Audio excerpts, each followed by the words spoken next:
तो मेरी प्रतीक्षा में पहले से ही खड़े हैं यमदेव। तब तो आपने मेरी चुनौती के बारे में भी सुना ही होगा। कहिए, क्या उत्तर है आपका? मेरा स्वागत करके अपना राज्य त्यागेंगे या मेरा सामना करके अपने प्राण? हे असुर श्रेष्ठ, मैं आपकी अधीनता स्वीकार करने के लिए तैयार हूं। बस एक विनती है मेरी। शर्त को विनती का नाम देकर पहलाना चाहते हो मुझे यमराज? असुर राज मूरा के सामने शर्त रख पाओ, इतना सामर्थ्य नहीं है तुम में। इसका आभास है मुझे असुरराज, पर मैं आपकी अधीनता स्वीकार करूं इससे पहले आपको स्वामी धर्म का पालन करना होगा। मेरे पुराने स्वामी के क्रोध से मेरी रक्षा करनी होगी आपको। कौन है तुम्हारा पुराना स्वामी? भगवान श्री नारायण। और छोटी माँ मूरासुर को तो श्री नारायण से भी रक्षा का वरदान प्राप्त था ना? यही तो श्री नारायण की लीला थी बलराम।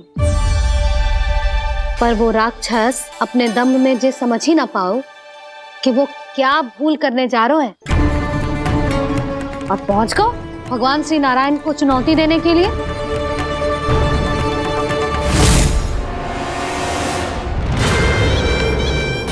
वहीं ठहर जाओ असुर राजमोरा।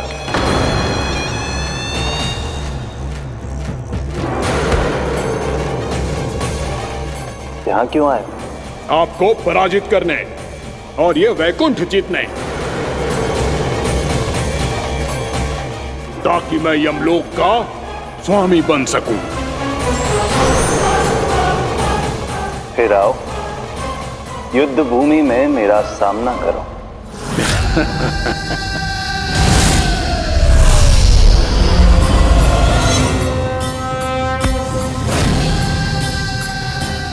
ये नहीं जानते कि इनसे ना हारने का वरदान तो मैं पहले ही प्राप्त कर चुका हूं। इसलिए युद्ध ठीक से आरंभ हो पाए उससे पहले ही इन्हें जीत लूंगा मैं।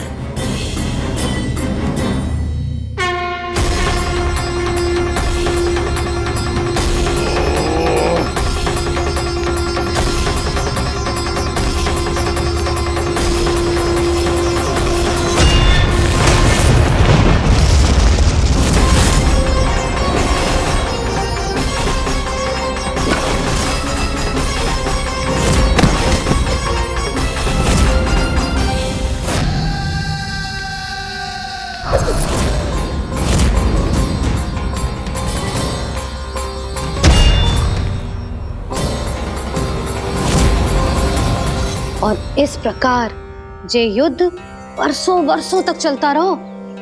दोनों योद्धा पूरे ब्रह्मांड में अनेक अस्त्रों शस्त्रों के साथ युद्ध करते रहे।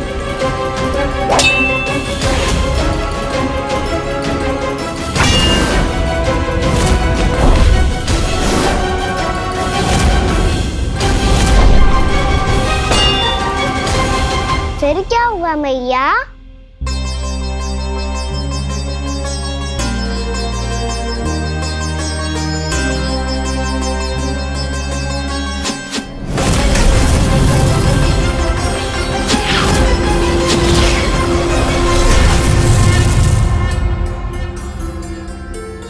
उस युद्ध को कभी समाप्त हुआ हो, पर कैसे?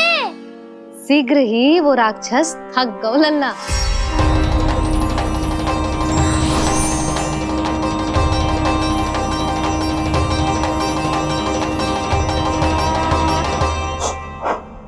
खड़े खड़े देख क्या रहे हैं नारायण? आक्रमण कीजिए, वध कर दीजिए मेरा।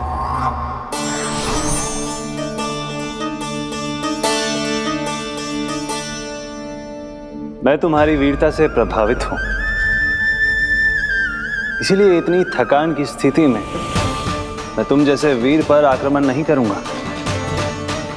जाओ विश्राम करो।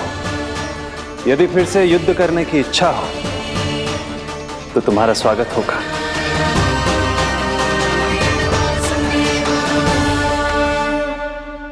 जे कह के श्री नारायण बद्रिका आश्रम चले गए और वहां हिमवत नाम की एक कंदरा में ध्यान लगा के बैठ गए। उधर वो राक्षस विश्राम करने लगो। अनेकों दिन बीत गए और अब वो राक्षस मूरा फिर से स्वस्थ होके बलवान हो गया था। उसने अपनी सारी शक्ति फिर से प्राप्त कर ली थी। श्री नारायण ने उस पर दया करी थी, पर वो फिर से श्री नारायण को छलने को तैयार होगा।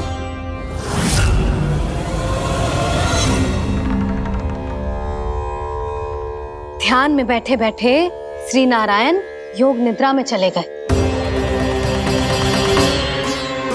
पर दुष्ट मूरा इसी अवसर का लाभ उठा के उनकी कंदरा में घुस आयो, ताकि वो सोते हुए श्री नारायण पे आक्रमण कर सके।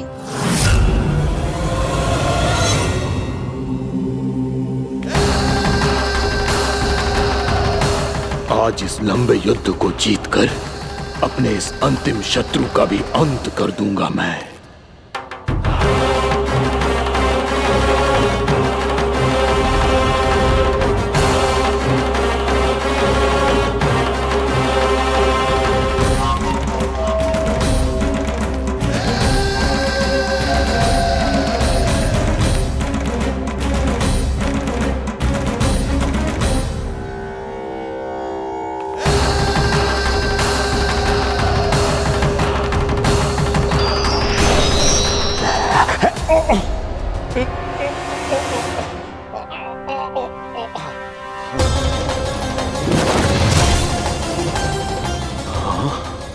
दुष्ट राक्षस, प्रभु ने तुझ पर दया की, तुझे संभलने का अवसर दिया। तू इन्हीं पर ही छल से वार करने चला है।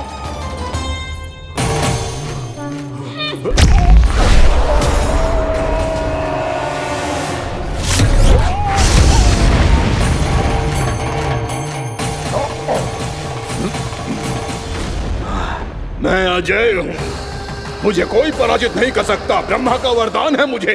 तूने नारायण से अपराजय होने का वरदान मांगा था मूर्ख, उनकी शक्ति से नहीं। ध्यान से देख, मैं तेरी मृत्यु हूँ, मृत्यु।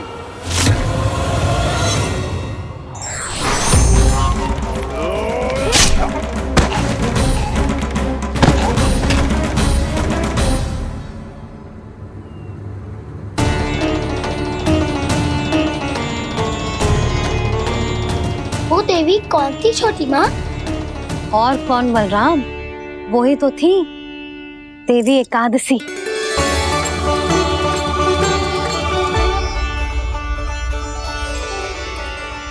मुझे क्षमा कीजिए प्रभु, आपकी आज्ञा के बिना ही युद्ध करके आपके शत्रु को मृत्यु के घाट उतार दिया।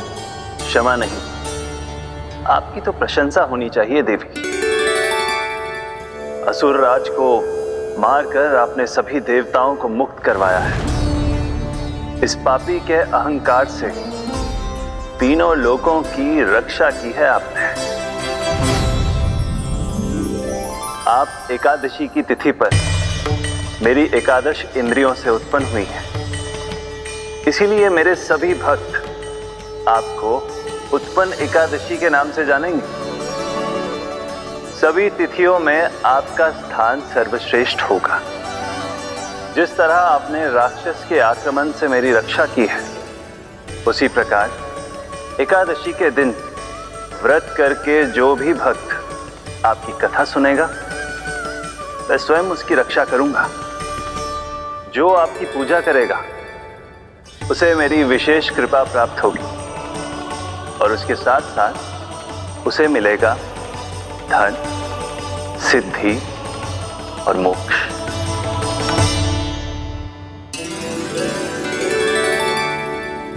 इसीलिए आज के दिन व्रत रखने का बहुत अधिक महत्व होता है।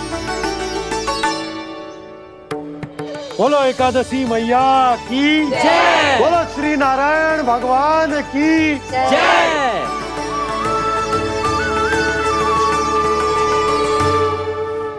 प्रभु की कृपा से एकादशी का महत्व भी पता चल गो और मेरा व्रत भी सफल हो गो। अब भी नहीं भूला रहा, एकादशी का व्रत पूरी तरह तभी सफल होता है जब द्वादशी के दिन उसे पूरा किया जाता है।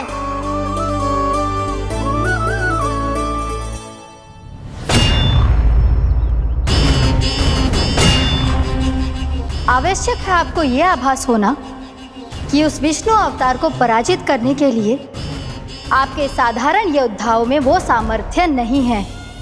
वो विष्णु अवतार कुछ अधिक ही असाधारण है।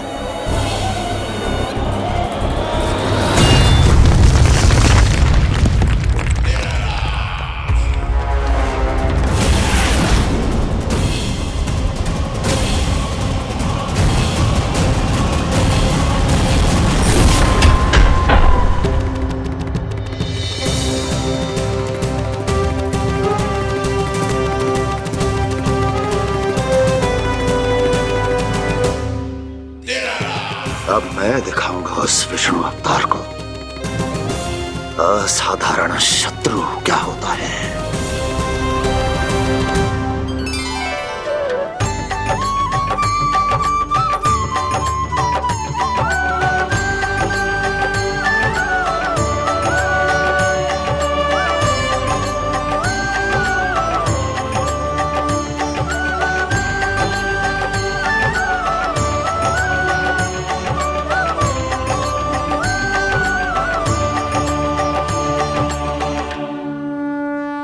मामा अधीर हो रहे हैं, पर मैया ने मुझे अभी तक बाहर जाने की आज्ञा नहीं दी है। अभी उन्हें किसी और राक्षस को यहाँ भेजने से रोकने के लिए मुझे ही कुछ करना होगा।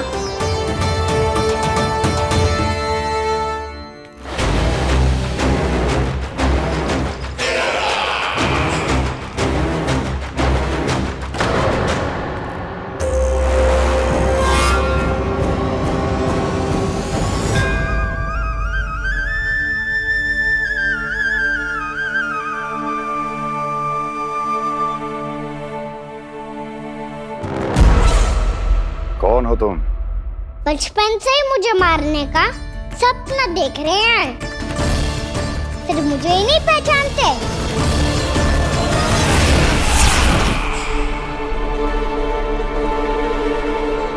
बचपन से विष्णु अवतार। कोई गाना बुलाता है तो कोई मुरलीधर पुकारता है, कोई माखन चोर कहता है, कोई कहता है चिच्चोर। पर विष्णु अवतार इस नाम से तो बस आप ही मुझे बुलाते हो मामा जी।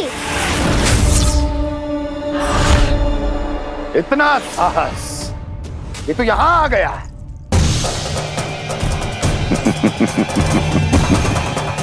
यहाँ आ तो गया तू विष्णु अवतार, किंतु यहाँ से जीवित नहीं जाएगा। तेरे इस शीश को तेरे धड़ से अलग कर दूंगा मैं।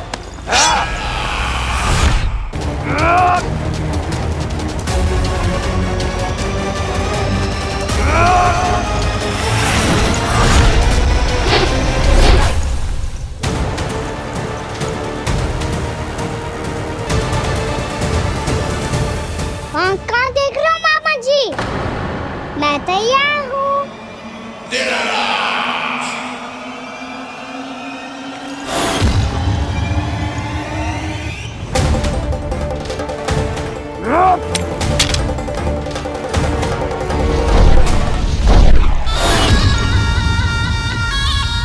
मामा जी, आप सदैव इसी तरह क्रोध में रहते हो क्या?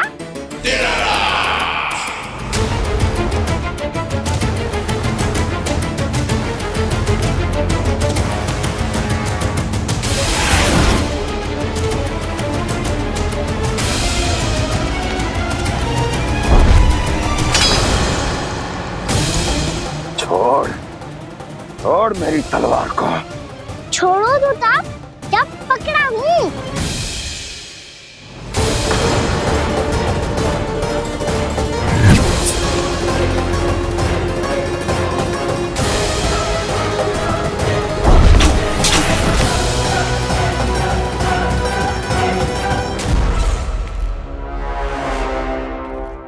मामा जी,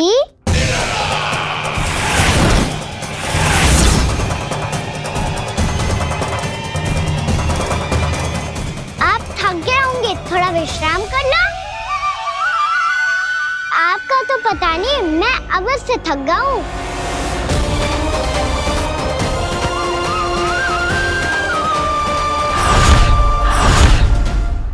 मेरे सिंहासन पर बैठने का तो साहस।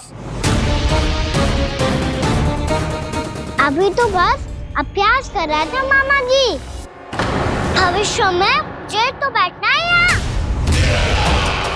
आपने बल प्रयोग करके से अपने पिताजी से छीना था। मैं आज से छीन लूंगा।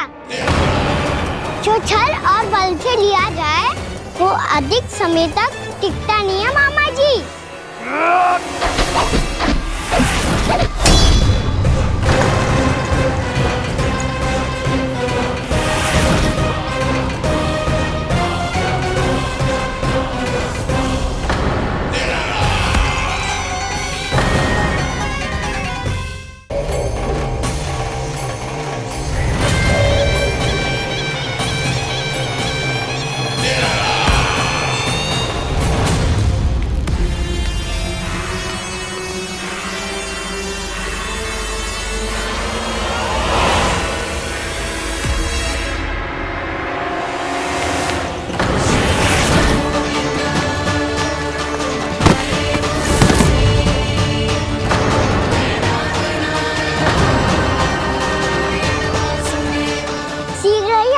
सिंहासन छोड़ना होगा।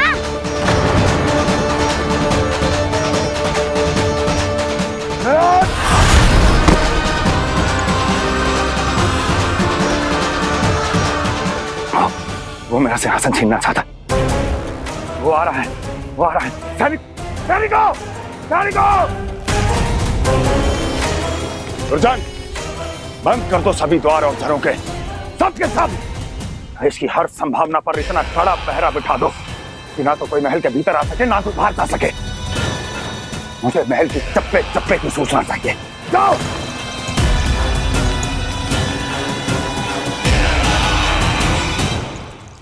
सिंहासन।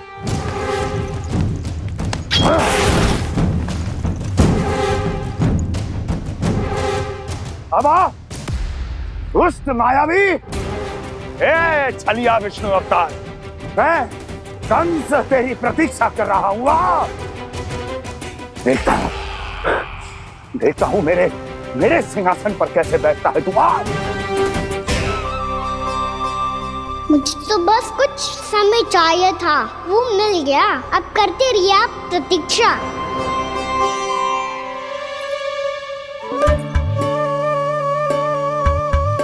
जी अपने आप से बातें क्यों कर रहे हो जी?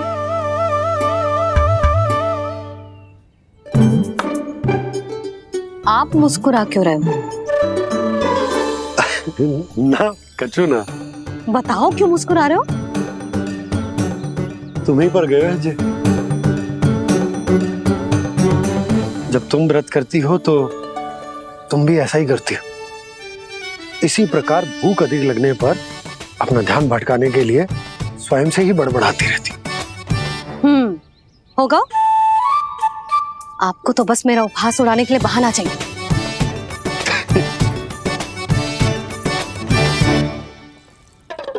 नन्ना, भूख लगी है? ना मैया, व्रत करे तो भूख कैसे लगेगी?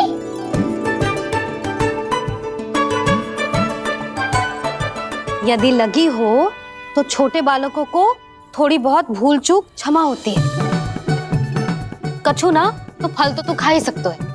अब तो पूरे नियम और विधि विधान से व्रत तोड़ूंगा।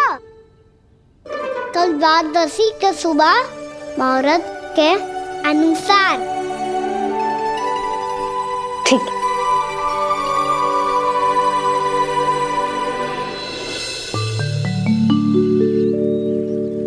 लल्ला, एकादशी समाप्त हो गई है, द्वादशी लग गई है। अब तू व्रत तोड़ सकते है। भोजन कर ले। ले।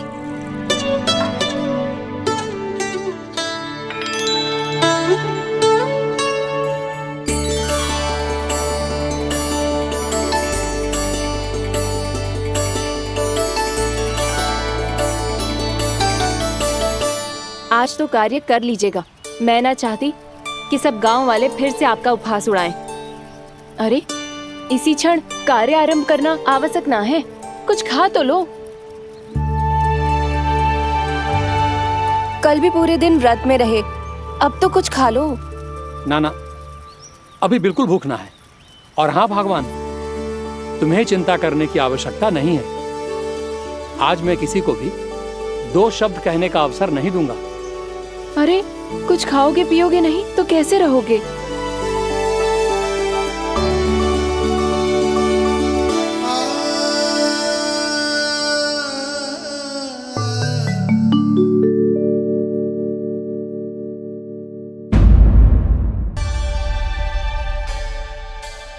भक्तों ने अभी तक व्रत नहीं तोड़ा है, मैं कैसे तोड़ लूं? भूख कहाँ से होगी? श्री हरि नाम से पेट तो भर लेते हो। श्री हरि श्री हरि श्री हरि।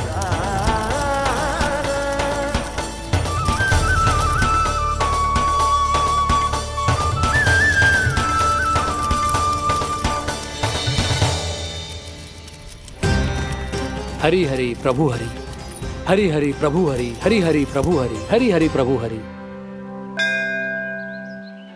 कल से अन्न का एक दाना ना गो है पेट में। अब क्या व्रत तुड़वाने भी आपके प्रभु ही आएंगे? अब क्या व्रत तुड़वाने भी आपके प्रभु ही आएंगे? मैया,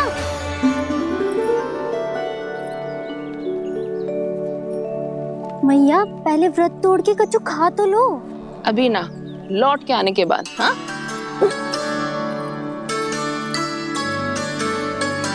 बलराम, ठहरो पुत्र, पहले कुछ खा लो। व्रत तोड़ना आवश्यक होता है। मैया ने एकादशी का महत्व बताया। लगता है मुझे सबको द्वादशी पर व्रत तोड़ने समाप्त करने का महत्व बताना होगा। हरि हरि हरि हरि हरि, मेरे हरि।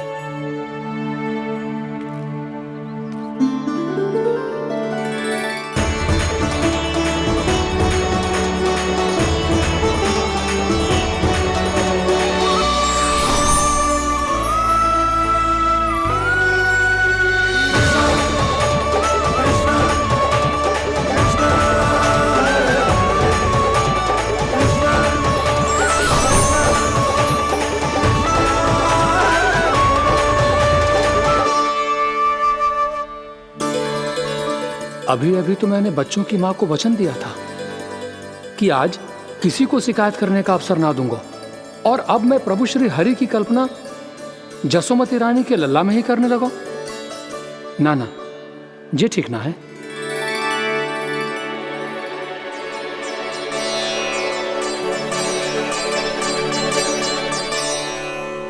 ठीक ही तो है, बिल्कुल सही पहचाना है आपने। बड़े तो बड़े, अब तो बालक भी हमारा उपहास उड़ाने लगे। मैं आपका उपहास नहीं उड़ाने आया, मैं तो आपके एकादशी के व्रत को पूरा कराने आया हूँ।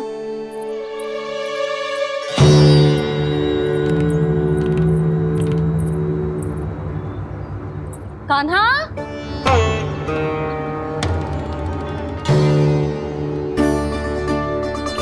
तो ये रही आपकी छड़ी और ये रही मेरी पीठ। सेक बिना तापड़ तोड़। आज तो इसकी पीठ सेक के रहूंगी मैं। मैया घर पे भूखी मुझे ढूंढ रही होगी। लो, आज द्वादशी के दिन पहले प्रहर में भोजन करके अपना एकादशी का व्रत पूरा करो आप। धन्यवाद राजकुमार, पर अभी हमें भूख नहीं है। बहुत सारा काम पड़ा है, और अभी थोड़ी ही देर में शंकरी बहन भी अपनी मटकी लेने आती होंगी।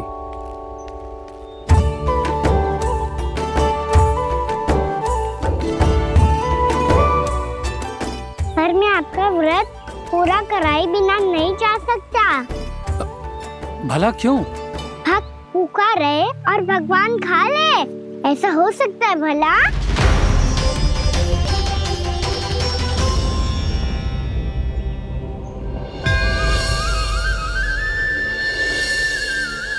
ये कैसा भ्रम हो रहा है मुझे?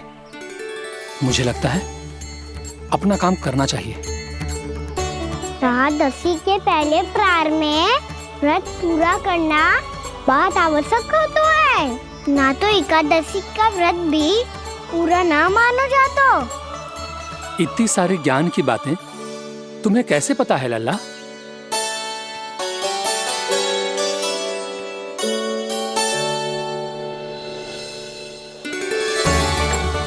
जैसे एकादशी की कथा होती है, वैसे द्वादशी की महिमा भी एक बहुत महत्वपूर्ण कथा है।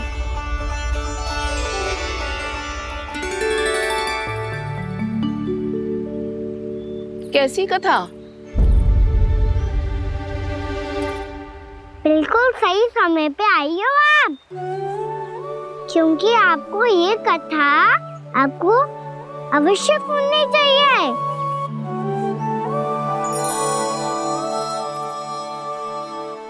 मुझे क्यों?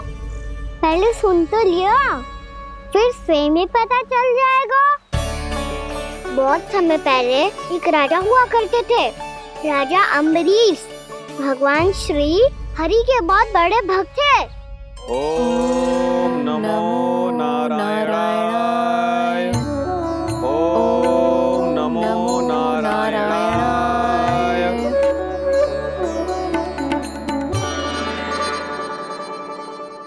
नेक पुण्य के काम करते थे वो।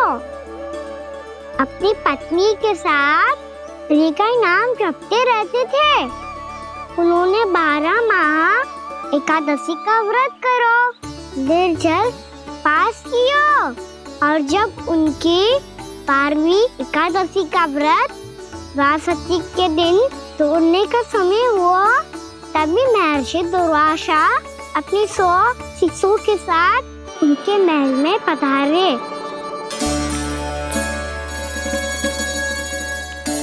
प्रणाम स्वीकार करें महर्षि। आप जैसे महान ऋषि मेरे राज्यसभा में आए, वो भी ऐसे अवसर पर जब मैं और मेरी पत्नी निरंतर 12 एकादशियों के बाद अंतिम एकादशी का व्रत तोड़ेंगे। इससे बड़े सौभाग्य की क्या बात हो सकती है हमारे लिए? आज आपके साथ साथ मेरा और मेरे शिष्यों का एकादशी व्रत भी पूरा होगा। संभव है प्रभु की इच्छा यही हो कि हम सब अपना व्रत एक साथ तोड़ें। ये तो अत्यधिक प्रसन्नता की बात है महर्षि। तो फिर ठीक है, हम सब यात्रा से थके हैं। व्रत तोड़ने से पहले हम स्नान करना चाहते हैं। जैसी आपकी इच्छा महर्षि। जब तक आप लोग लौटेंगे तब तक आपके सारे प्रबंध यहाँ हो चुके होंगे।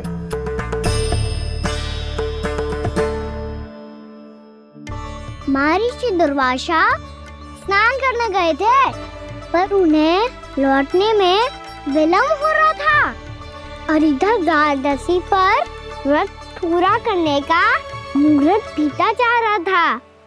महाराज अम्बरीश बड़ी विरगता के साथ महर्षि दुर्वासा के लौटने की प्रतीक्षा कर रहे थे। महाराज, व्रत तोड़ने का मुहूर्त बीता जा रहा है, बस कुछ ही समय बचा है। महर्षि और उनके शिष्यों को लौटने में न जाने कितना समय लग जाएगा। मेरा सुझाव है कि आप मुहूर्त समाप्त होने से पहले व्रत अवश्य तोड़ लें। गुरुदेव, हमने महर्षि दुर्वासा को वचन दिया है कि जब तक वो लौटेंगे नहीं तब तक हम व्रत नहीं तोड़ेंगे। इसीलिए मैं उनके लौटने के बाद ही भोजन ग्रहण करूंगा। पर महाराज, मुहूर्त यदि बीत गया और समय रहते हुए नहीं आए तो महाराज आपका व्रत पूरा नहीं होगा। महाराज, आपको उसका फल नहीं मिलेगा। महाराज, 12 एकादशियों का व्रत व्यर्थ चला जाएगा। किंतु गुरुदेव, यदि मैंने भोजन कर लिया तो ये तो अतिथियों का अपमान होगा। आप उचित कह रहे हैं महाराज। भोजन के लिए उनकी प्रतीक्षा अवश्य कीजिए महाराज, पर मुहूर्त रहते हुए एक तुलसी का पत्ता और जल ग्रहण कर लीजिए। इससे आपका व्रत भी पूरा हो जाएगा और अतिथि का मान भी रह जाएगा। आपका सुझाव अच्छा है गुरुदेव।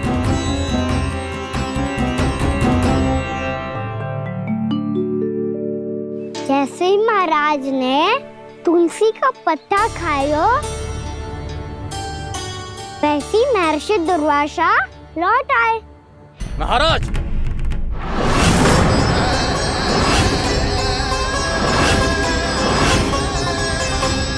महाराज को उपास तोड़ते देखते बहुत क्रोधित हो गए।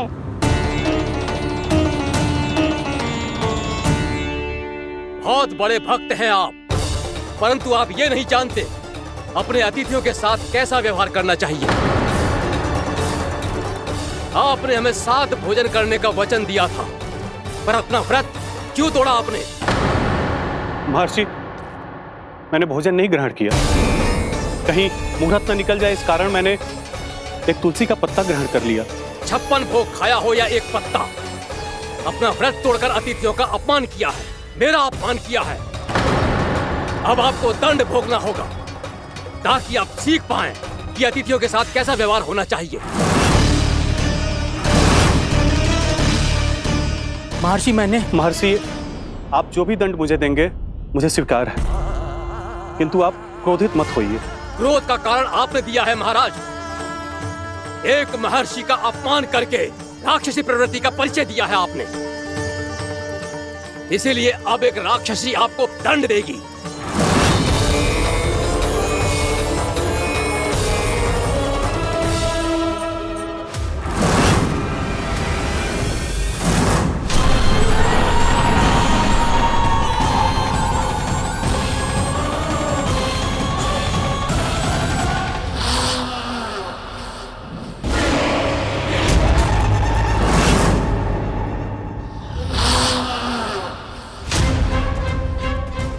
हे प्रभु, यदि मैंने सच में महर्षि का अपमान करने की भूल की हो तो मैं उसका परिणाम भोगने के लिए प्रस्तुत हूं।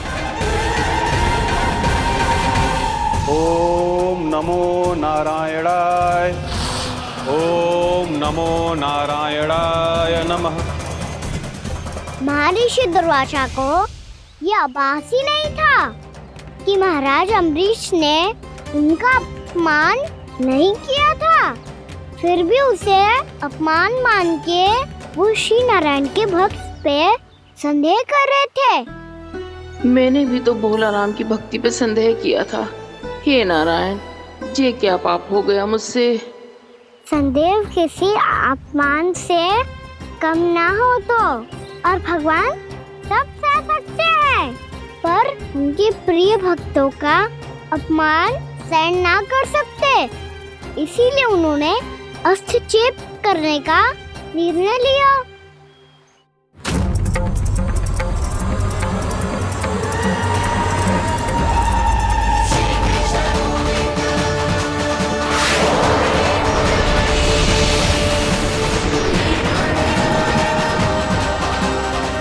ओम नमो नारायणाय।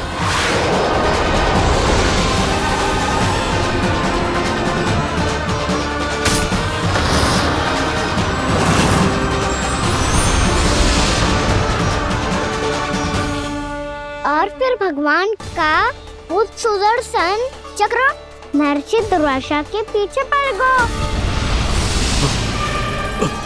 ये चक्र तो मेरी ओर बढ़ रहा है। ओम नमो नारायणाय। ये कैसे संभव हो सकता है?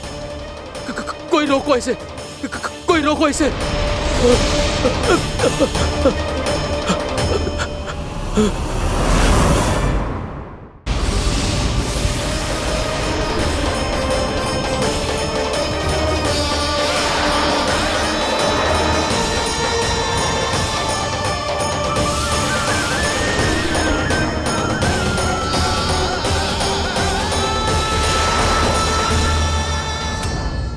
चक्र से अपने प्राण कैसे तैसे बचाते बचाते महर्षि दुर्वासा ब्रह्मलोक जा पहुंचे। ब्रह्मदेव, रक्षा कीजिए ब्रह्मदेव, सहायता कीजिए, मुझे बचाइए ब्रह्मदेव, रक्षा कीजिए। ये सुदर्शन चक्र मेरे प्राणों के पीछे पड़ गया है, मुझे बचाइए ब्रह्मदेव, मुझे बचाइए। महर्षि, मैं चाहकर भी आपकी सहायता नहीं कर सकता। ऐसी स्थिति में यदि कोई कुछ कर सकते हैं तो वो है सुदर्शन चक्र के स्वामी विष्णु, क्योंकि सृष्टि में केवल वही है जो इसे नियंत्रित कर सकते हैं। वो ही इसे वापस लौटने का आदेश देकर आपके प्राणों पर छाए हुए संकट को दूर कर सकते, किंतु हां, मैं सुदर्शन चक्र से इतना अवश्य कहूंगा कि जब तक आप विष्णु लोक में पहुंच नहीं जाते, वो आपको किसी भी प्रकार की हानि ना पहुंचाए। आपका बहुत बहुत धन्यवाद। आपकी सदा ही जय हो।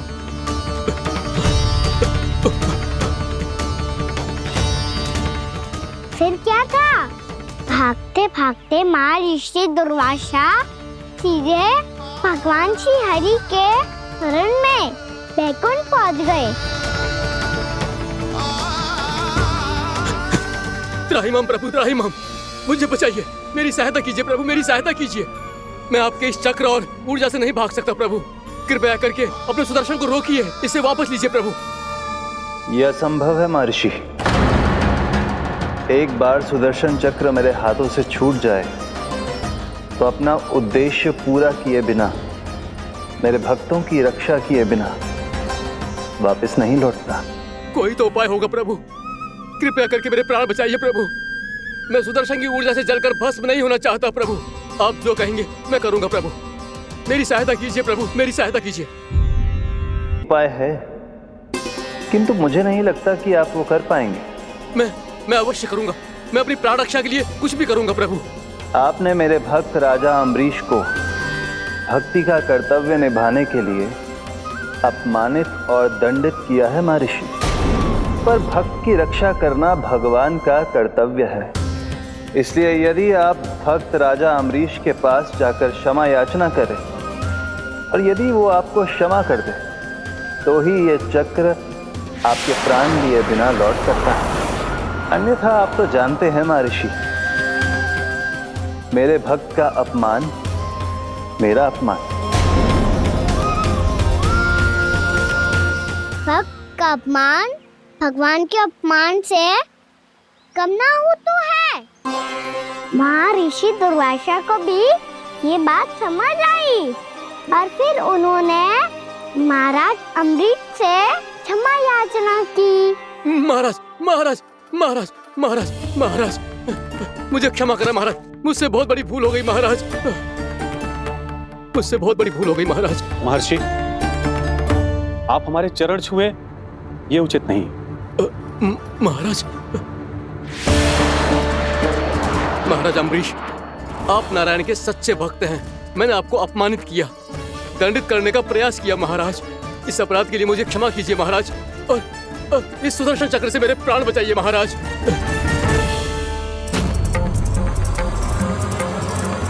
हे महान सुदर्शन, यदि महर्षि के लिए मेरे हृदय में अभी भी वही सम्मान और प्रेम हो जो इनके प्रथम आगमन पे था, तो कृपया आप अपने धाम वापस लौट जाइए।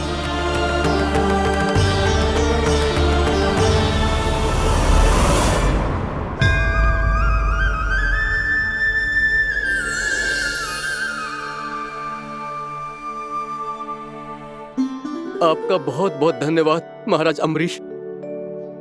मैं आपको आशीर्वाद देता हूं कि आप देवराज इंद्र के समान शक्तिशाली हों। आपकी कीर्ति का पताका 10 दिशाओं में फहराए। मेरी बस एक ही इच्छा है महर्षि, कि मैं आपके साथ अपना उपवास तोड़ सकूं। अवश्य महाराज, हम सब भोजन आपके साथ करेंगे और अपने आप को नारायण की सेवा में अर्पित करके व्रत को पूरा करेंगे, क्योंकि आज जो यहाँ हुआ है उससे सिद्ध हो चुका है कि एकादशी व्रत का फल द्वादशी की सुबह भोजन करने से ही प्राप्त होता है। इस कथा से हमें पता चलता है कि सभी को द्वादशी के सुबह भर पेट भोजन करके एकादशी का व्रत पूरा करना चाहिए। और दूसरी बात, भगवान की सच्ची भक्ति अपमान कभी ना करना चाहिए। उनके साथ सदैव प्रेम से व्यवहार करना चाहिए। यही भगवान को सबसे अधिक प्रिय है। भैया भोला राम, मैंने भी श्री हरि पे तुम्हारे विश्वास का उपहास उड़ाया था, मुझे क्षमा कर दो। ना ना, आप क्षमा मांगकर मुझे लज्जित मत करो, आप तो मेरी बहन जैसी हैं। जब महर्षि दुर्वासा जैसे महान ऋषि को भी प्रभु के भक्त से क्षमा मांगनी पड़ी, तो मैं तो बहुत ही तुच्छ हूँ। मुझे आपकी किसी भी बात का बुरा ना लगा। पर पता है प्रभु को कौन सी बात कब भूला रखता है? कौन सी बात? जब उनका भक्त भूखा रहे तब में भी अपना व्रत पूरा ना करे। और जैसा कि आप सभी ने अभी कथा से सीखो है, एकादशी के व्रत को द्वादशी की सुबह अवश्य पूरा करना चाहिए। अब आप जाओ अपना व्रत पूरा करो।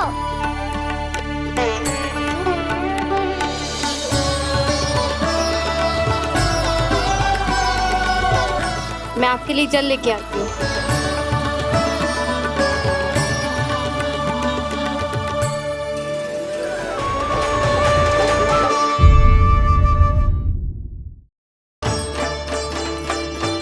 बोलो काका, सिगरेट छुपा लो मुझे, मैया आ रही है, बहुत क्रोध में लगती है।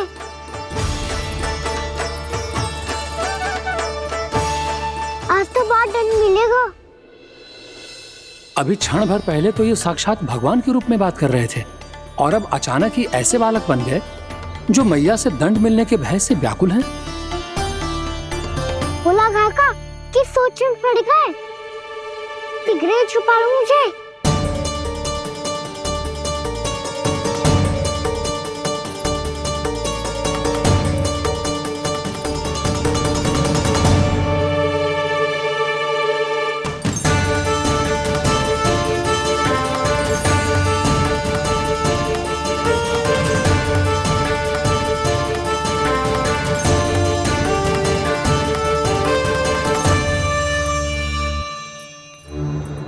बोला जी, कान्हा को देखो है क्या? मैंने तो अपने प्रभु को देखा है। मैं अपने लल्ला को ढूंढ रही हूँ, उसे देखो है आपने? वही तो मैं भी कह रहा हूँ जसोदा रानी, मैंने सिर्फ और सिर्फ अपने प्रभु को देखा है। ये तो अब भी अपनी भक्ति में ही खोया हुआ है, इससे पूछ के कछु लाभ ना है, मुझे ही ढूंढना पड़ेगा।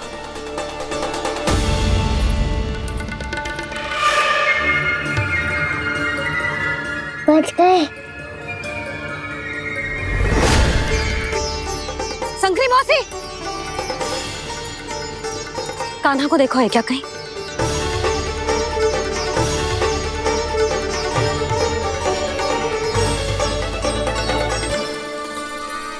बोला काका, मुझे सिगरेट निकालो ना यहाँ से, भैया फिर से इधर ही आ रही है। सब कहते थे श्री हरि मेरे घर ना आ सकते, देखो आज प्रभु आ गए, उन्होंने अपने हाथ से मेरा व्रत पूरा कराया। हाँ, आते हैं और आगे भी आएंगे हमारे श्री हरि हमसे मिलने और आके मोक्ष देंगे, है ना?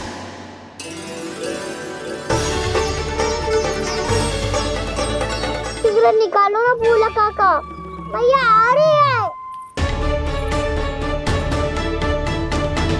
मैं ना निकालूं? मेरा अर्थ है मैं निकालूंगा, अवश्य निकालूंगा, पर तब तक नहीं निकालूंगा जब तक आप मेरी सारी बातें मान नहीं लेते हैं। कौन सी बात? प्रभु, मुझे मोक्ष प्रदान कर दीजिए प्रभु। तथास्तु। ना ना ना ना प्रभु, मेरे साथ साथ मेरे परिवार को भी मोक्ष दे दीजिए। तथास्तु।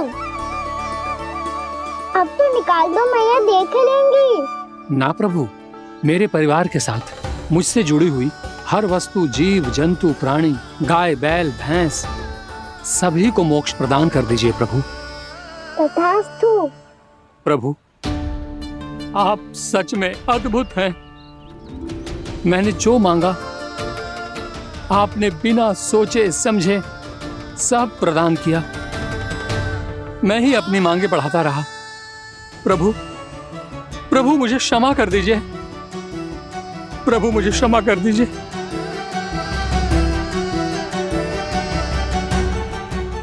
आइए प्रभु।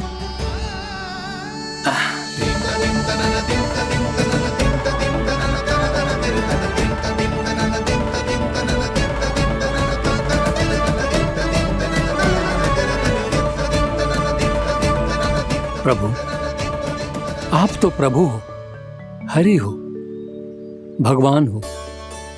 आप चाहते तो इस मटके से स्वयं निकलकर बाहर आ सकते थे, फिर मेरी आपने हर इच्छा क्यों पूरी की?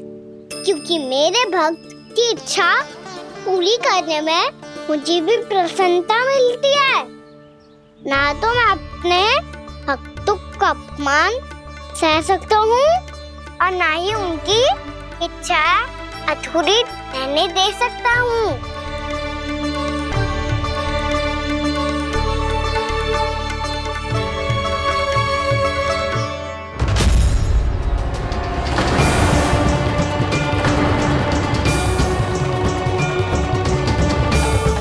क्या कही थी तूने? हाँ, कि तू फिर से छल ना करेगो। फिर मुझे बिना बताए घर से बाहर कैसे निकलो? क्षमा करना मैया, पर जो आपने सिखाया था मैंने तो उसी का ही पालन करो है। फिर से चतुराई कर रहे हो है ना? हाँ, आप ही ने तो कही थी ना, यदि कछु करने से किसी को हानि ना पहुंचती हो या फिर किसी अच्छे कार्य में सहायता हो रही हो तो आज्ञा लेने की आवश्यकता ना होती। यदि तेरे कछु करने से किसी और की कोई हानि ना हो रही हो या किसी के अच्छे कार्य में सहायता हो रही हो तो मुझसे आज्ञा लेने की आवश्यकता ना है। तो किस अच्छे कार्य के लिए आया है यहाँ? एकादशी की सुबह एकादशी का व्रत खोल के भोजन करा जाता है।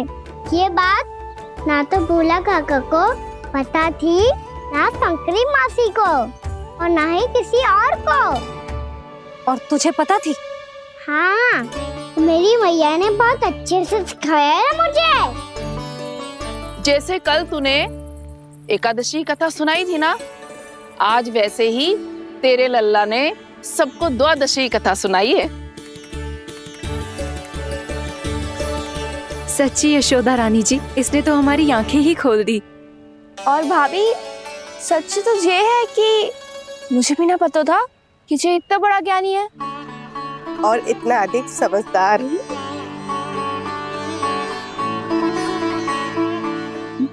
द्वादशी की कथा? वो तो मैंने इसे कभी सुना ही ना है। फिर इसे कैसे पता थी? रानी जी, जो स्वयं भगवान हैं, भला उन्हें कैसे कुछ नहीं पता होगा? मैंने तो इन्हें पहचान लिया।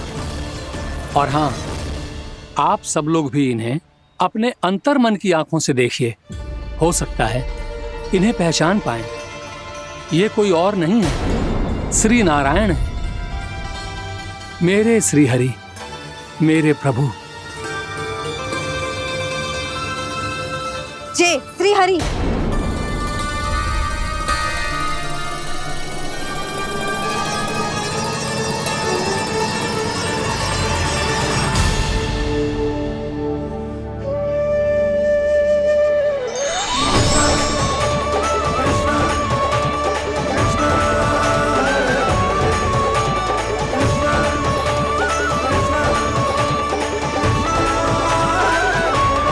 ये क्या कर दिया भोला? जिस रास्ते को मैंने इतनी कठिनाई से बचा के रखा था, सबके सामने उसे उजागर कर दिया तुमने।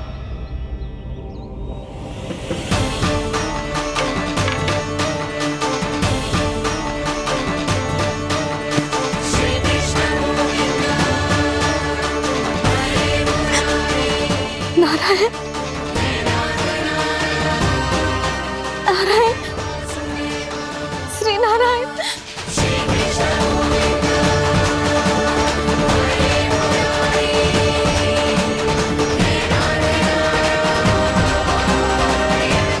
श्री नारायण।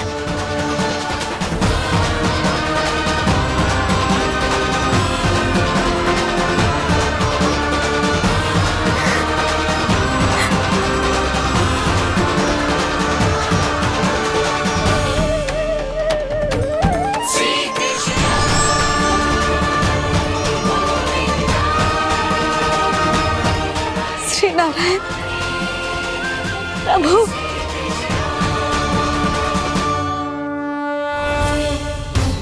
जिस रास्ते को इतने यत्न से संभाल के रखा था, आज वो सबके सामने खुल गया। और तो और मेरा भेद मैया को भी पता चल गया बाबा? सब कहते रहे, पर मैंने एक न मानी। सबने कही थी कि आप भगवान हैं, पर मैं मूर्ख आपको पहचान ही ना पाई। कितनी अभागी हूं मैं।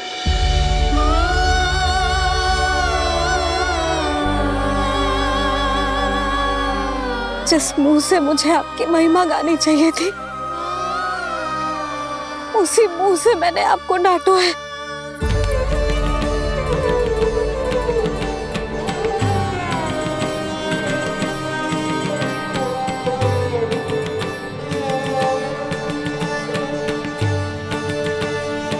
जिन हाथों से मुझे आपके चरण छूने चाहिए थे, उन हाथों से मैंने आपके कान पकड़े।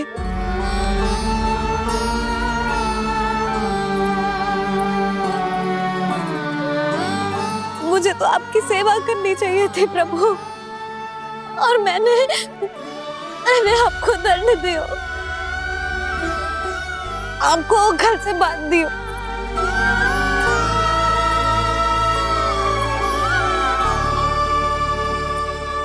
बावली हो गई थी प्रभु।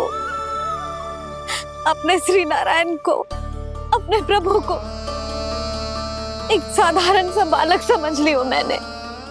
मैं आपके लिए भगवान नहीं हूँ मैया, साधारण बालक ही हूँ, बस आपका लल्ला। बुद्धि भ्रष्ट हो गई थी, भूल पर भूल करती चली गई। आज भी आपके पीछे पीछे छड़ी लेकर दौड़ी चली आई।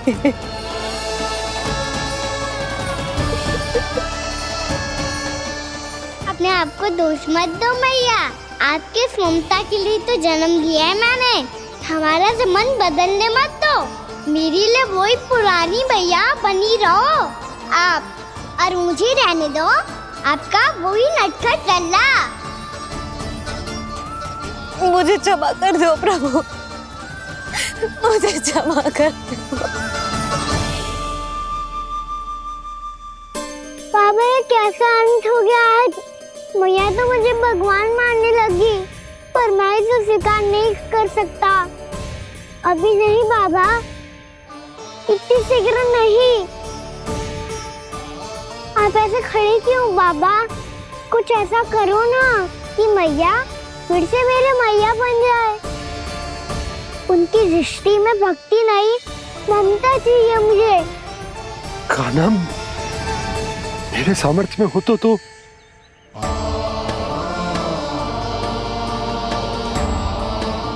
दाऊ, आप तो बड़े भाई हो, अपने छोटे भाई की सहायता करो ना, जिससे मैया सब कुछ भूल जाए। मैं क्या कर सकता हूँ कान्हा? कोई तो सहायता करो मेरी।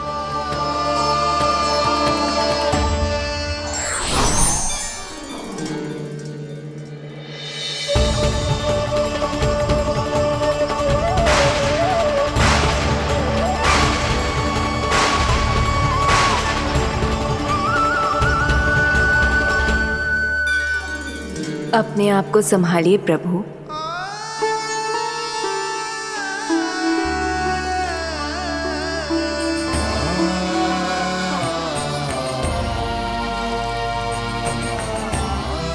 देखो ये क्या हो गया, भैया को सब पता चल गया। अभी तो मुझे मैया की ममता का शौक पूरी तरह मिला ही नहीं था। योग माया,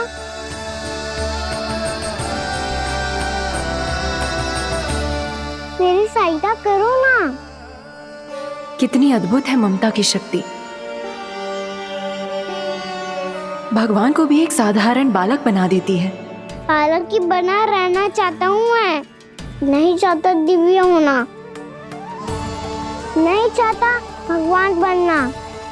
बस मैया की गोद में रहकर ममता की रस से सेम को भी घनो चाहता हूँ। इनकी डांट फटकार का सुख पाना चाहता हूँ। कुछ भी करे योग माया, पर इन सबको भुला दो मेरा सत्य।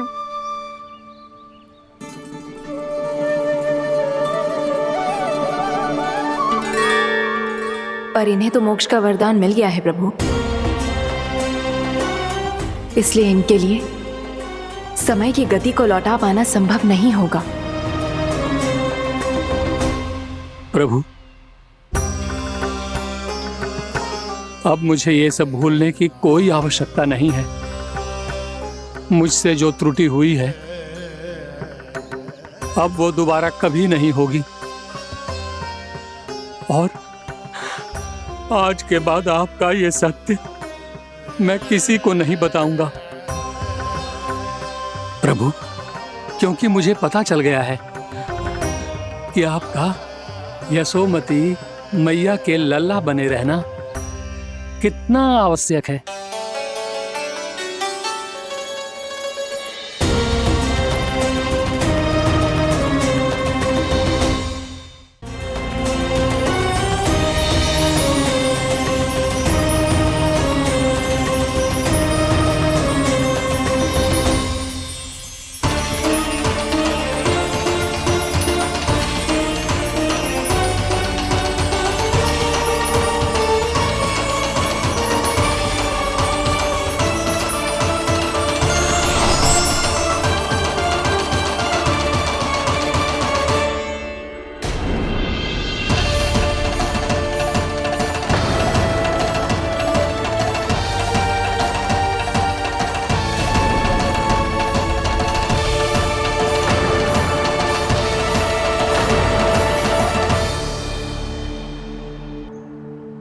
मैया आपकी छड़ी।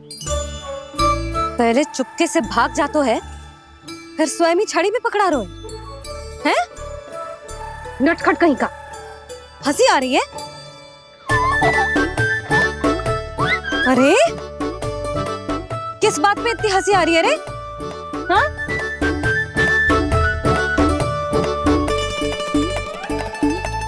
आपकी लीला अद्भुत है प्रभु, और अद्भुत है आपका मैया के प्रति प्रेम। हंसी ना है मैया, ये तो प्रसन्नता है, अपने मैया से मिल जाने की प्रसन्नता। अच्छा, ढूंढ मैं तुझे रही हूँ और तू कह रहे हो कि मैं मिल गई तुझे।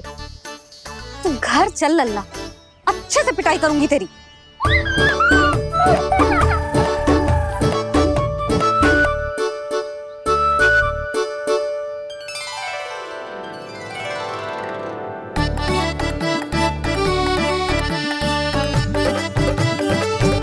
पिटाई से गाल लाल होंगे ना तेरे, तब हंसी बंद होगी तेरी। चल।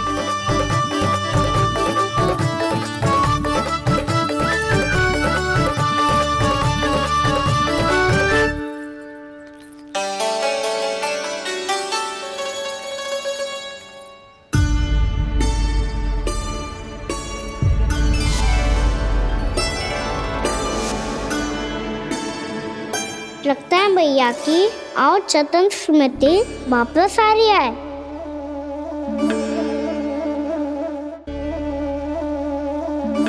यशोदा, क्या होगो? ना कछु ना। आपको बताऊंगी तो और हंसेंगे मुझ पे। बोल दो, मैं उपवास ना उड़ाऊं, सच्ची। देखो देखो इसे कैसे हंस रहा है। मेरे हाथ में छड़ी है, मैया क्रोधित है, पर जे तनिक में बहना लग रहा है इसे। हाँ, हंसे जा रहा है।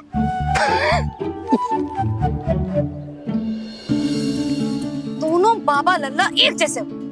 चल तू, चल चल। दाऊ, आप तो बड़े भाई हो, अपने छोटे भाई की सहायता करो ना, जिससे मैया सब कुछ भूल जाए। सुबल, तू कछु खा क्यों ना रहो है? व्रत ही करना था तो बलराम के जैसे कल कर ले। तो कल तो एकादशी भी थी।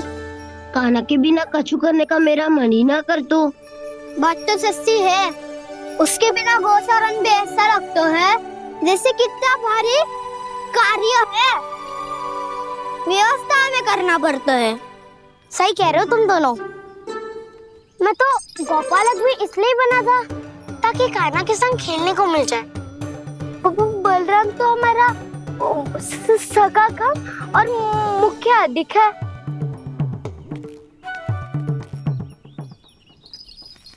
रुक जाओ, तुम सब कुछ देर विश्राम कर सकते हो।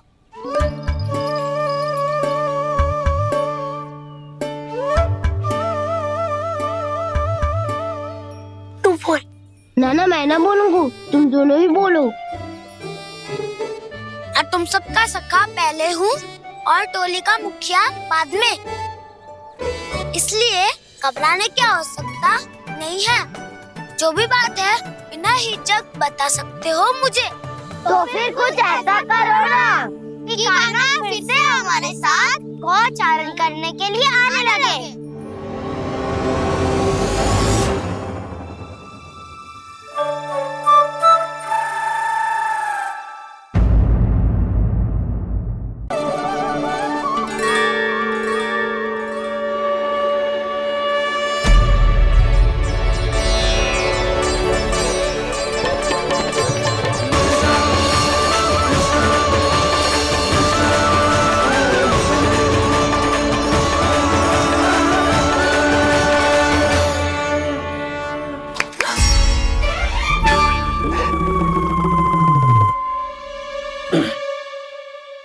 सुधा, फिर से खो गई तुम।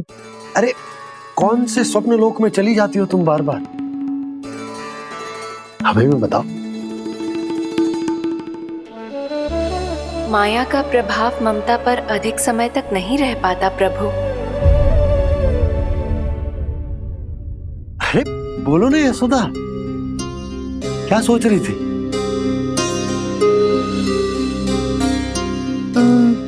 मैंने ना श्री नारायण को देखो है। हाथ वो तो मैं भी देख रहा हूँ, यही तो है हमारे सामने। जे वाले ना, तो मैंने साक्षात श्री नारायण को देखो है, वो भी अपने कान्हा के भीतर देखो। कान्हा के भीतर? ना मतलब कान्हा और ये दोनों आमने सामने थे। मैं कुछ समझो ना यशोदा। नारायण और कान्हा दोनों आमने सामने थे? ना, मेरे कहने का अर्थ है कि कान्हा और श्री नारायण एक दूसरे के आगे पीछे थे। अच्छा, तो मतलब श्री नारायण आगे थे और कान्हा पीछे था। पर अगर कान्हा पीछे था तो तुमने कैसे देखा? ओहो, कान्हा आगे था, श्री नारायण पीछे थे।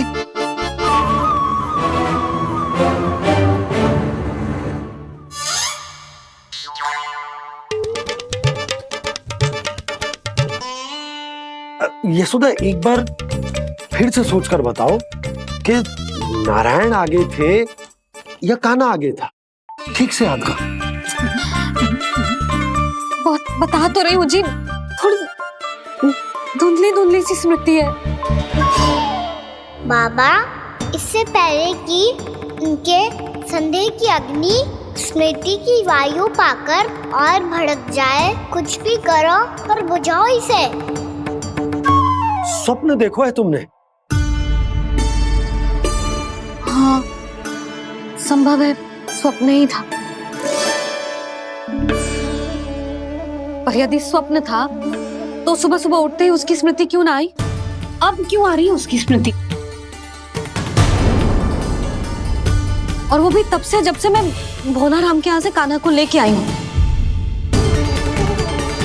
और जब मैं गई थी तो छड़ी मेरे हाथ में थी, पर फिर कान्हा ने मुझे छड़ी दी और मैं बैठी हुई थी। इस बीच कछु तो हुआ है। भैया की अचेतन स्मृति वापस आ रही है। अब मुझे ही कुछ करना होगा।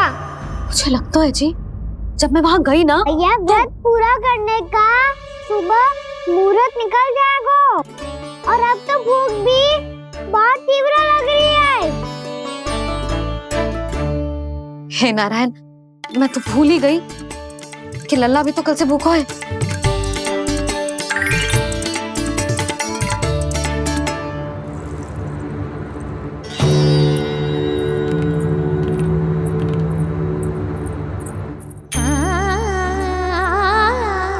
ले खा।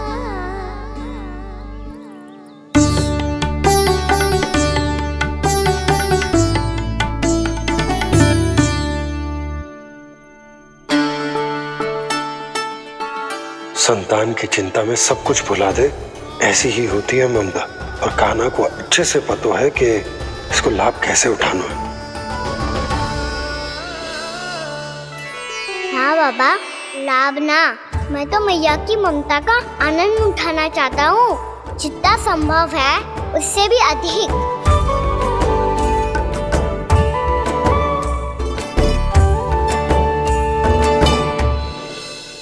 बलराम, कान्हा को फिर से गौचारण आने के लिए केवल तू ही मना सकते है। तुम्हें ही वो क्षमता है, हमारी टोली के मुख्य गोपालक जो हो तुम। हाँ, और कान्हा के दाव भी तो हो तुम। हाँ, वो तुमको मना ना कर पाएगा। तुझे छोटा होने के नाते तुम्हारे आदेश का पालन तो करना ही चाहिए कान्हा को। चिंता मत करो सखा, मैं कछु कहूँ और कान्हा ना माने, ये तो संभव ही ना है।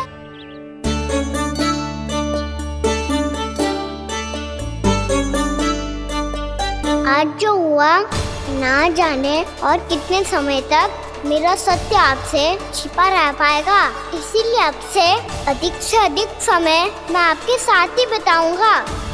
मैंने कह दिया तो समझ लो, पत्थर पे रेखा खिंच गई। कल से कान्हा हम सबके साथ अवश्य आएगा। अपना सारा समय हमारे साथ बिताएगा वो।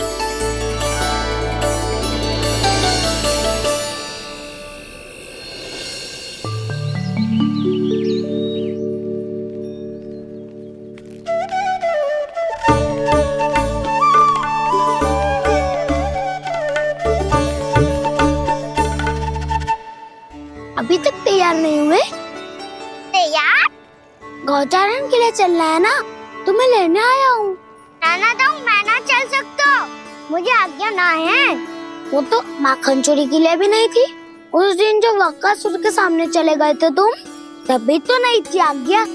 इसलिए आज्ञा का बहाना मत ही बनाओगा ना। बहाना नहीं दाऊ, मैं तो सच्ची कह रहा हूँ। मैया को फिर से दुखी ना कर सकते हो और हम सबको दुखी कर सकते हो तुम। आज मैं तुम्हारी एक ना सुनूंगा कान्हा। घर पे रहते हुए कितने सप्ताह हो गए तुम्हें? तुम गोपालक हो कान्हा, गोपालन करना तुम्हारा दायित्व है। आज तुम्हें हमारे साथ चलना ही पड़ेगा। ना दाऊ, मैं ना चल पाऊंगा।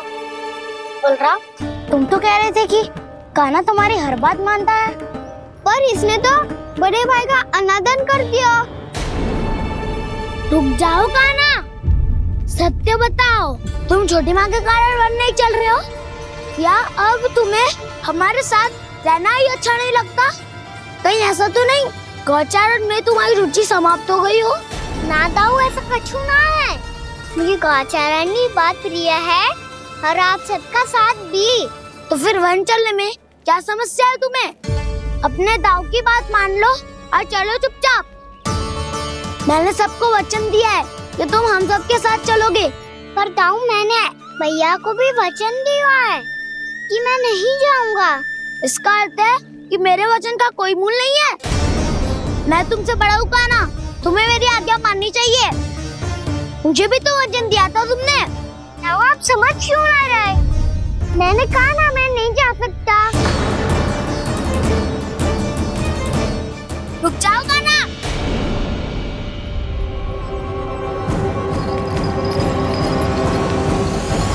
ऐसे कैसे नहीं आ सकते? मैंने बल्कि हम सब ने तुम्हारी हर शरारत में तुम्हारा साथ दिया है, चाहे माखन चोरी हो या गौचारण।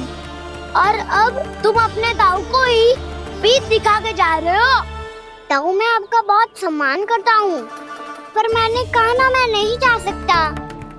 मुझे मेरी मैया के साथ ही रहना है। तो फिर तुम्हारे लिए मैं यही महत्वपूर्ण है। दाऊ नहीं, सखा नहीं, गयाऊ भी नहीं। कान्हा ने तो तुम्हारी बात मानने से मना कर दियो बलराम। लग तो है सच्चो भाई ना है।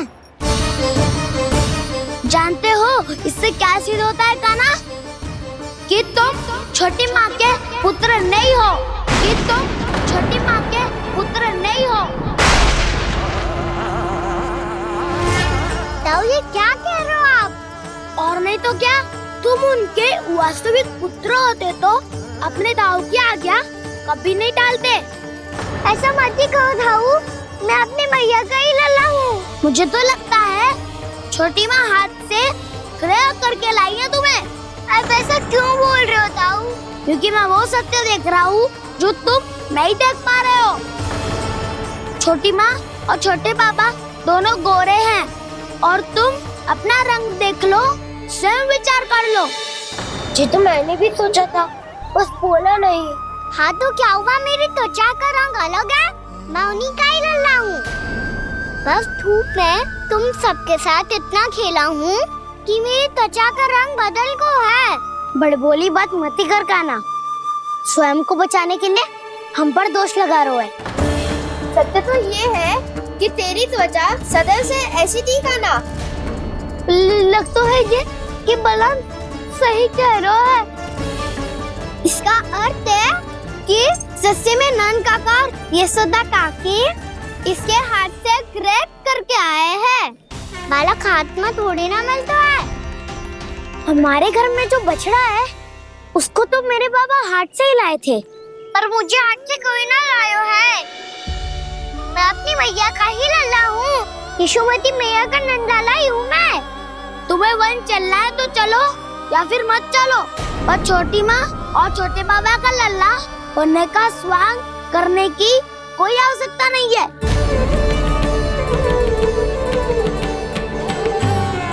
तुम भी अति करते हो कान्हा, कब एक बालक की तरह व्यवहार करते हो और कब भगवान की तरह, कुछ समझ में नहीं आता। भगवान की तरह? मैंने भगवान क्या क्या? हाँ हाँ कह दिया तो कह दिया। खड़े खड़े मेरा मुंह क्या देख लो, चलो। या फिर तुम सबको भी अपने मैया के पल्लू में बंधकर घर पे ही रहना है।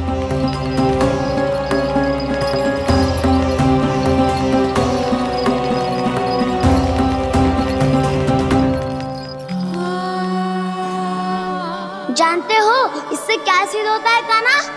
कि तुम छोटी माँ के पुत्र नहीं हो, कि तुम छोटी माँ के पुत्र नहीं हो।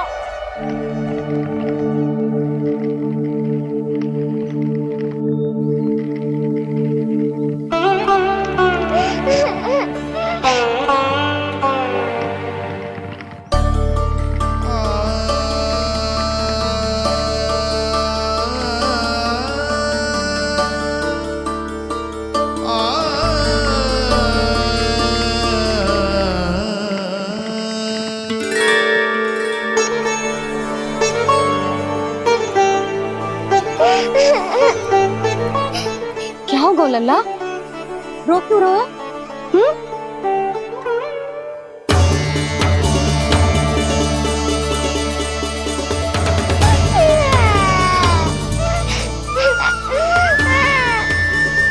अरे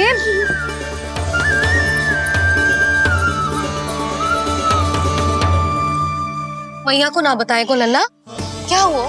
हाँ लल्ला, क्यों रो रहा है लल्ला? बता, किसी ने कछु कही है क्या? क्या होगा लल्ला? मैं आपका लल्ला ना हूँ।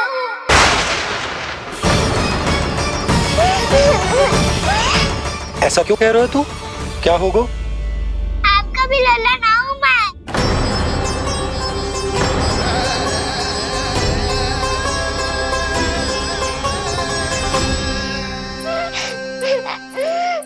लल्ला, कान्हा, जे क्यों कह रहे हो लल्ला? मुझे पता चल गया है, मैं आप दोनों का लल्ला ना हूँ।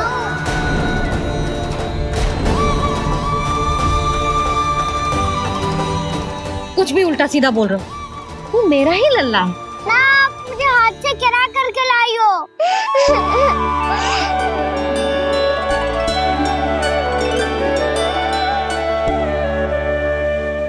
लल्ला, तुझे किसने कही कि हाट में बालक मिलते हैं?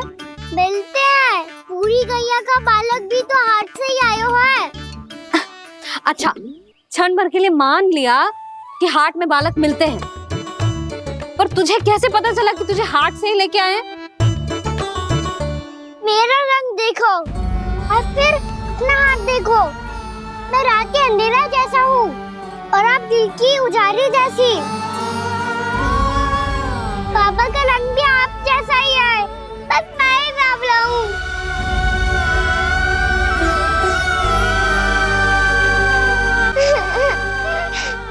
उससे क्या अंतर पड़ता है लल्ला? पर तो मैं तभी तो दाऊ अन्य सभी सुखाओ ने ऐसा कहा। इस बात पर ध्यान मत ही दे। माँ की ममता और बाबा का स्नेह, इसका कोई रंग ना हो तो है लल्ला।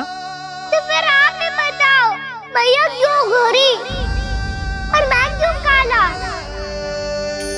हाट से आया क्रय होके, सुन हो गए कृष्णाधीर।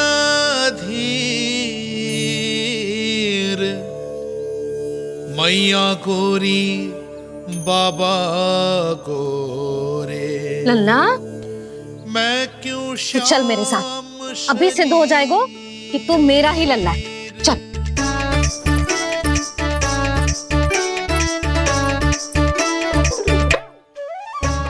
ये दोनों लल्ला और मैया का मन कछु समझ ही ना आता, कछु ना कछु उटपटांग करते ही रहते हैं दोनों।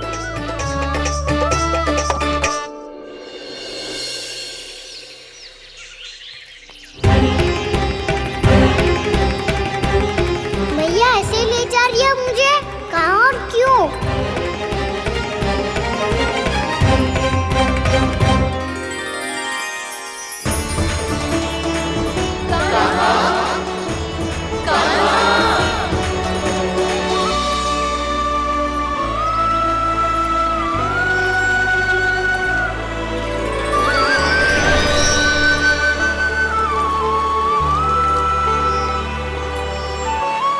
खाना आए हैं, कितने दिनों के बाद खाना आए हैं।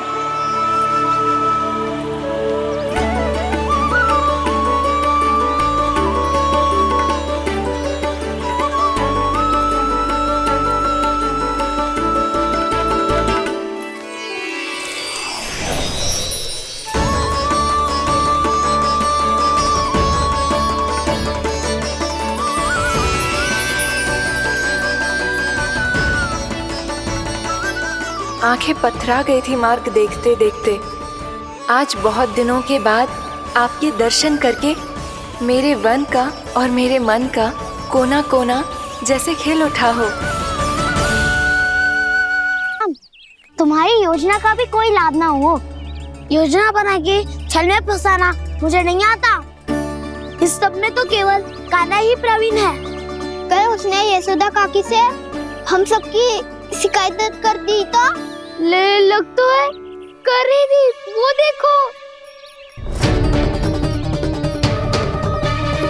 आजा।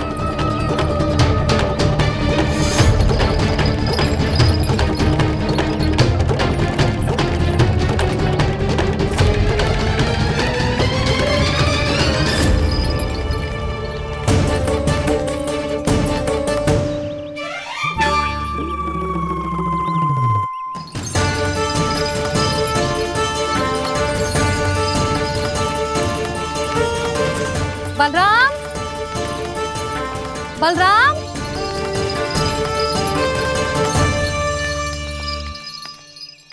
जे बसंती कहाँ है?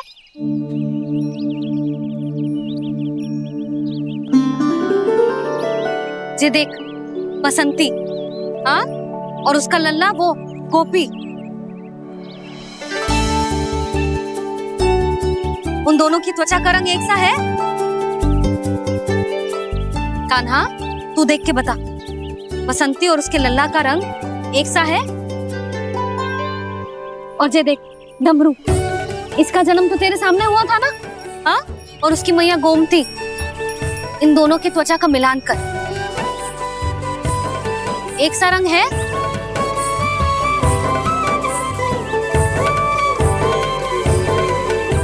सब के सब गोपालक सामने आओ।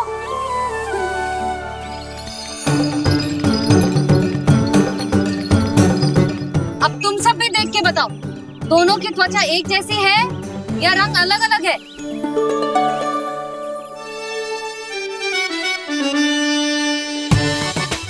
अलग अलग है। श्रीदामा, तेरी गैया, जे देख सुभा, उन दोनों का रंग एक सा है कि अलग अलग? तो जब सुभा और श्यामू का रंग अलग हो सकता है, डमरू और गोमती का रंग अलग अलग हो सकता है, और जे गोपी और बसंती का रंग अलग अलग हो सकता है, तो भी जे सब मैया और लल्ला ही है ना?